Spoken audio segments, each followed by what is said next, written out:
Hi, I'm Katie Monday, and for my wellness practice, I had cycling. The cycling I had was indoor cycling, which involves either a class setting or you can also do it at home with like an app or the Peloton app where you have an instructor who is guiding you through the class, but you're on a stationary bike versus being outside.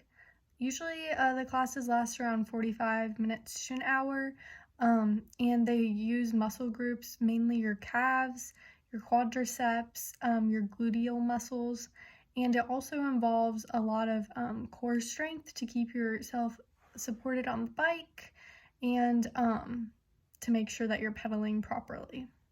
So to begin, what I found in my systematic survey, I just want to begin with the scientific part.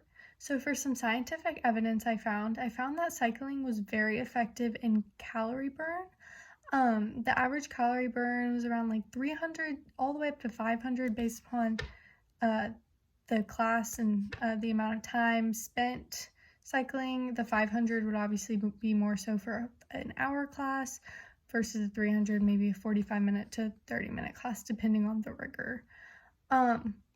Something else that I found that was really interesting about the scientific literature I found was how cycling is really useful for people who suffered from an injury. It's good for rehab.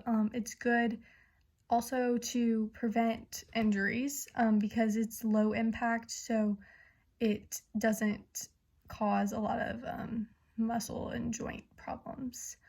The evidence I found about this was from studies like with trials and multiple control groups. This was really useful because I was able to see from those trials that they all kind of had a common result, which is that they all had the positives of calorie burn, muscle gain, and then also the injury prevention aspect. All of these trials were really good trials. I ranked them very good in the evidence they gave because they all had multiple trials within the study. They used a wide range of participants. They used different age groups, different genders. They really were not being biased in the evidence. And what further made them really strong was the fact that they came from reliable sources, like science study centers that weren't just making up the evidence. Like I found that they had the graphs, the data to support this, and so it made it reliable, and therefore I could draw some conclusions from science. And then for my popular literature, I used articles that I found on the internet, and that was very easy to find because cycling is a very popular practice in this day and age. And I found some of mine from like magazines such as Women's Health, fitness websites, and these were more so using the scientific evidence that has been shown in the studies to draw people to become a part of this popular practice. So it was more like tips for beginners, some things that would draw people in, such as like great music to listen to, a good team setting. It gave locations of cycling studios that would be popular in different regions of the country, and it also, of course, listed those benefits such as the muscle gain, the calories burned, which leads to weight loss, and one that I forgot to mention earlier was like an increase in cardiovascular endurance, which is something that's really great, and it helps with heart health overall, which is something that America today really needs help with to make sure that we stay healthy as a country and as fit as possible.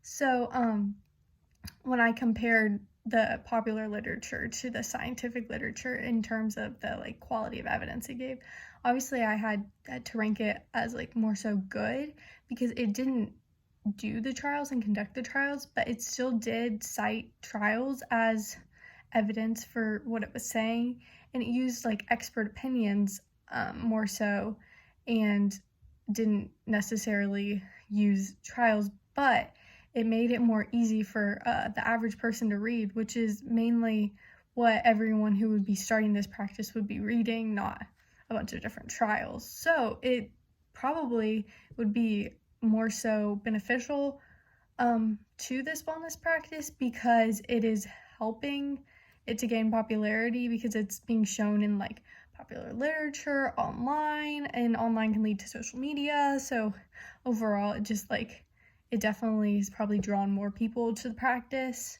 and it combines the evidence, so the evidence lines up with each other, so it's not making up any lies about it.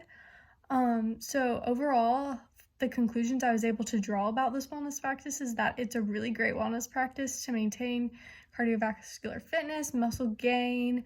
So that's a physical benefit, and then mental benefits. I found more so in the popular literature, which were things I didn't think of initially, like being more social with people, which leads to better friendships and bonds being built, and also like the mental endurance you have from being able to go through the cycle class, make it through the cycle class, and the rewards it has on your overall esteem and overall self-image, which is really important aspect of health, almost the same as physical. And I thought this was a really great way to kind of use my personal experience from the portfolio and then look at literature about my experience and kind of just drew it all together.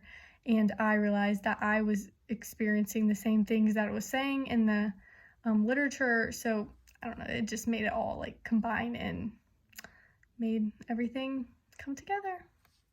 And that is it with about my systematic survey. Thank you.